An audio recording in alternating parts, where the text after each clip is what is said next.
So hello all, welcome to all about stocks academy. बहुत सारे लोग लॉन्ग टर्म इन्वेस्टिंग करते हैं बट फिर भी अच्छे पैसे नहीं बना पाते। क्यों? क्योंकि वो ये नहीं जानते कि राइट टाइम पे बाय कब करना है और राइट टाइम पे एग्जिट कब करना है। और ये होता क्यों है? क्योंकि यहाँ पे वो इकोनॉमिक साइकिल को प्रॉपरली नहीं समझते। अगर हम इकोनॉमिक साइकिल को सही तरह समझ जाए तो हमें ये पता चल जाता है कि किन सेक्टर्स में किस टाइम पे रहना चाहिए, किस टाइम पे लिक्विड भी रहना चाहिए और किस टाइम पे हमें अपना पोर्टफोलियो हेज करना चाहिए। तो आज हम जानेंगे इस वीडियो में कि कैसे हम इकोनॉमिक साइकिल इन्वेस्टमेंट स्ट्रेटजी से अच्छा पैसा बना सकते हैं और कब हमें मार्केट पे अंदर रहना चाहिए और कब हमें साइडवेज पे वेट करना चाहिए ताकि हम एक अच्छा पैसा बना पाए। सो जानते हैं पहली बात तो कि एक इकोनॉमिक साइकिल क्या होती है और उसी के साथ एसोसिएटेड है इमोशनल साइकिल। तो एक नॉर्मल जब इन्वेस्टर जब इन्वेस्ट करता है तो आप देखेंगे उसके इमोशंस ऐसे होते हैं। जब मार्केट ऊपर जा रहे होते हैं तो वो खुश होता है, लेकिन जैसे जैसे मार्केट नीचे आ रहा होता है तो पहले तो विश्वास ही नहीं होता। जब थोड़ा सा और नीचे आता है तो पैनिक आता है और उसके बाद तो यहाँ पे एक तरह से घबराहट, डर और टेंशन की वजह से वो अपना काफी पोर्टफोलियो या तो बेच देता है और यहाँ पे एग्जिट हो जाता है। लेकिन मार्केट से रिवाइव होते हैं और उसके बाद वो एंट्री नहीं ले पाते और लेते भी कब है? जब पीक पे मार्केट पहुंच जाए and then the cycle repeats. Same way उन्होंने यहाँ पे इकोनॉमिक साइकिल को नहीं समझा होता है। तो पहले आज हम इकोनॉमिक साइकिल को समझ लेते हैं। देखिए, इकोनॉमी जो है मोस्टली साइकिल्स में चलती है, क्योंकि जब रिसेशन के बाद एक पीक टाइम आता है जिसमें इकोनॉमी बढ़िया परफॉर्म करती है और उसके बाद फिर से रिसेशन आता है। तो मैं आज प्रॉपर्ली आपको ये समझाऊंगा कि ये चारों फेज होती क्या है। तो पहली फेज है रिकवरी फेज। रिकवरी फेज में मार्केट स्लगिश होते हैं लेकिन स्मार्ट मनी साइड में वेट कर रहा होता है और मार्केट में बहुत ही ज्यादा खराब सिचुएशन होती है, लेकिन स्मार्ट मनी इसी टाइम एंटर होता है क्योंकि इस टाइम पे रिवाइवल शुरू होता है मार्केट में और स्मार्ट मनी सबसे पहले एंटर होता है।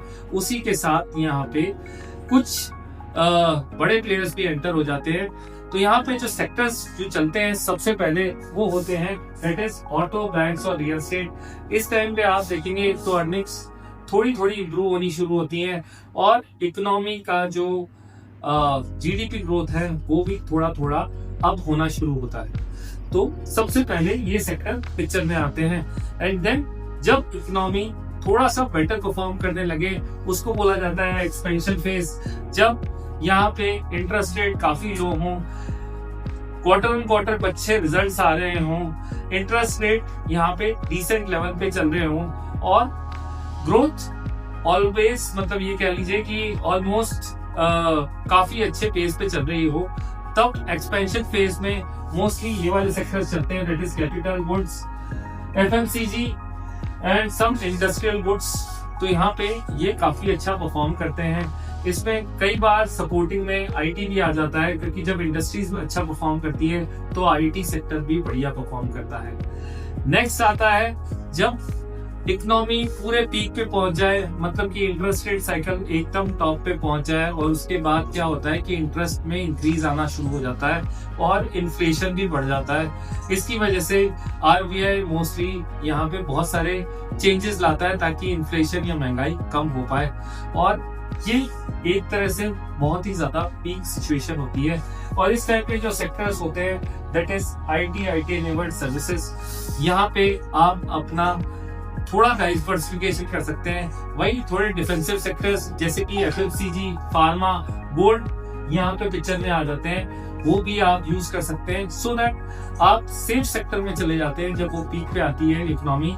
And then last but not the least यहाँ पे रिसेशन का फेज आता है। इस रिसेशन के फेज में हमारा इन्वेस्टमेंट या तो एग्जिट मोड में होना चाहिए या फिर हमें थोड़ा सा कैश की तरफ स्टे रहना चाहिए। अगर आप एसआईपी चला रहे हैं तो अपनी एसआईपी कंटिन्यू कीजिए क्योंकि यहाँ पे रियल इन्वेस्टर का टेस्ट होता है, क्योंकि जब डाउन टर्न आता है तो अच्छे अच्छे स्टॉक्स अपने हाई से करीब 30, 40, 50% तक करेक्ट हो चुके होते हैं। और इस टाइम पे अगर आपके पास पेयर मनी पड़ा होता है तो वहां पे वो लगाने का टाइम होता है रादर देन निकालने का, क्योंकि मोस्ट ऑफ द इन्वेस्टर्स यहाँ पे अपनी SIPs रोक देते हैं।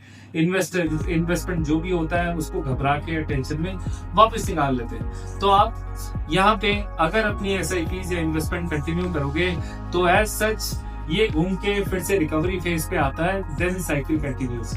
तो हमने आज आपको सेक्टर्स भी बता दिए और आपको कैसे इस साइकिल को प्ले करना है ये भी बता दिया। बट यहाँ पे सबसे इम्पोर्टेंट बात ये आती है कि आप पहले तो साइकिल को पहचानो कैसे। साइकिल को पहचानने के लिए आपको RBI की पॉलिसी पे नजर रखनी पड़ेगी। मतलब कि इंटरेस्ट रेट अगर बढ़ रही है इसका मतलब इकोनॉमिक पीक पे पहुंच चुकी है और RBI यहाँ पे इंटरेस्ट रेट को कम करना चाह रहा है और इन्फ्लेशन को कम करना चाह रहा है और इंटरेस्ट रेट बढ़ाना शुरू कर देता है। लेकिन वहीं इंटरेस्ट रेट कम होनी शुरू हो जाती है तो इसका मतलब एक तरीके से यहाँ पे रिकवरी फेज चालू हो चुकी है और यहाँ पे अब ग्रोथ का पर्सपेक्टिव है और जितना हो सके वो इंटरेस्ट रेट के थ्रू एक तरह से ग्रोथ का पर्सपेक्टिव लाना चाह रहे हैं। तो सबसे बड़ा क्वेश्चन आता है कि कैसे फेज पहचाने। तो आपको यहाँ पे RBI पॉलिसी, सेंटिमेंट्स, इन्फ्लेशन, इन पे नजर रखनी चाहिए सो दैट आप यहाँ पे फेज को पहचान पाए कि अभी चल क्या रहा है। जनरली आपको मार्केट सेंटिमेंट्स का भी ध्यान रखना पड़ेगा।